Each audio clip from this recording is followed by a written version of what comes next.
देखिए, देश के यशस्वी प्रधानमंत्री श्री नरेंद्र मोदी जी ने दिल्ली की जनता से कहा था कि यमुना के नाम से दिल्ली जानी जाएगी, और उसी उसमें एक कार्य चालू हुआ है। और मैं समझता हूँ कि प्रधानमंत्री जी वही कहते हैं जो कर सकते हैं।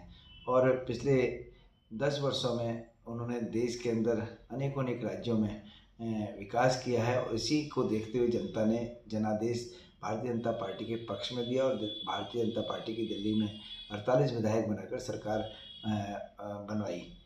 तो ये माननीय मोदी जी का जो संकल्प है यमुना को लेकर, वो संकल्प को सिद्धि तक ले जाने के लिए ये कार्य चालू हुआ है। और अब यमुना की पूरी तरह से क्लीनिंग भी होगी, अच्छे से स्वच्छ जल बहता हुआ नज़र आएगा, और सौंदर्यीकरण भी होगा। और जहाँ तक रही विपक्ष की बात, विपक्ष का तो कहना है कि अब चले गए, दिल्ली को 10 साल में इन्होंने लूटा है, दिल्ली को क्लस्टर इन्होंने बना दिया, यमुना को नाले में परिवर्तित कर दिया।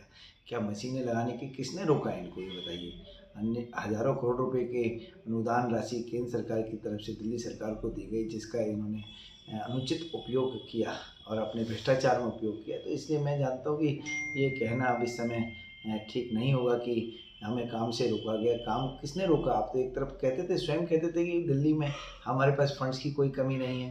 केजरीवाल स्वयं प्रेस कॉन्फ्रेंस करके कहते थे हम दिल्ली के राजा हैं, हम जो चाहें वो करेंगे। लेकिन उन्होंने कुछ नहीं किया, दिल्ली को पॉल्यूशन में परिवर्तित कर दिया, और दिल्ली की स्थिति ऐसी ख़राब कर दी कि इसको सुधारने में भी अभी वक्त लगेगा। और हम समझते हैं कि माननीय प्रधानमंत्री जी के नेतृत्व में दिल्ली विकास की ओर बढ़ेगी, और दिल्ली के अंदर स्वच्छ वातावरण भी होगा, दिल्ली में स्वच्छ जल भी होगा। सभी जो वायदे, जो हमारे वायदे नहीं, संकल्प जो लिए गए हैं, वो सब संकल्प सिद्धि तक होंगे।